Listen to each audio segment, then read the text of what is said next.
I come from a place where prayers and hashtags on social media solve real life issues. A place where snakes lead protests against backbiting. I come from a place where we start the loudest conversations but end up silent. A place where words get a round of applause more than actions. I come from a place where lies are turned into realities. A place where sex is free but love is costly. I come from a place where we jump on a bandwagon without even knowing its route or destination. A place where we welcome tragedy as trendy fad better than it speaks to our hearts. I come from a place where we serve lies easier than we serve justice. A place where pizza delivery is faster than emergency response. I come from a place where a dropout politician is 10 times richer than a scholar. A place where we pick up weapons in defense of those who trap our future in their palms. The lips of many speak rape, but my fingers point murder. Now let me keep my fingers crossed and watch your lips tell me how that moment is different from having a gun in your hand and pulling that trigger. Bros, you leave her in a prolonged state of deep unconsciousness where the shame and hatred for her own body makes her keep wishing she was dead. So you tell me we don't have another perfect instance for coma. These days when we tell our men to use their brain, we need to be more specific. Because the brain of most men of today is in the middle of their legs and it's already thinking with the excitement of entitlement a subject feels over an object. But I tell you, that lady's body is no amusement park where you ease yourself or take leisure. A body is in fact sacred, as it's a reflection of God's work and a vessel that pronounced your very own existence. So you tell me you're not mad. Tell me how you enjoy the tick of those very few minutes that mark the beginning of tribulations for the rest of your life. You, Mr. Lecturer, you prefer to have your students submit their backs on your desk more than their books.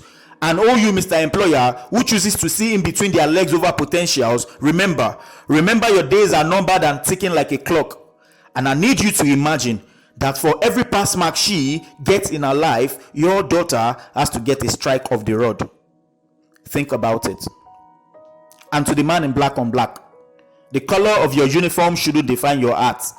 You are a cop meant to fill our hearts with courage and not fear, but now the difference between you and armed robbers, we cannot tell.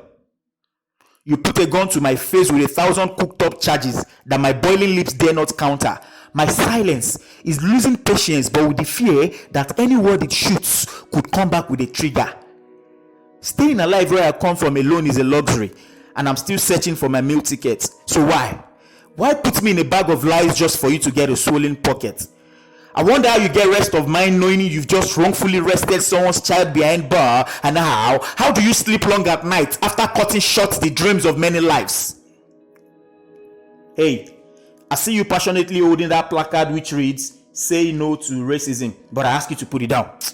Put it down, because the religious and cultural racism in your household is brewing hotter than a jug of coffee. You see, love is a universal language that tries to unite our differences, but we humans are so divided that we blindly have failed to see our preferences.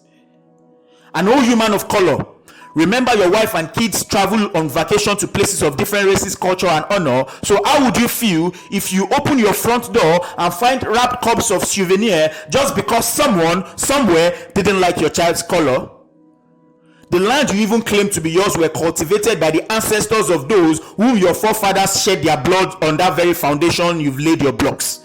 And let me quickly remind you that no part of the earth's surface really belongs to any man, as our final abode is underground. The problem is us, and we keep riding non-stop.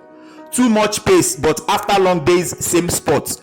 We worship and pray, but we don't feed our brains with the logical keys to this hardship we face. So please, let bygones be bygones, because it's time we start trading roses of love, and we do not need to buy guns.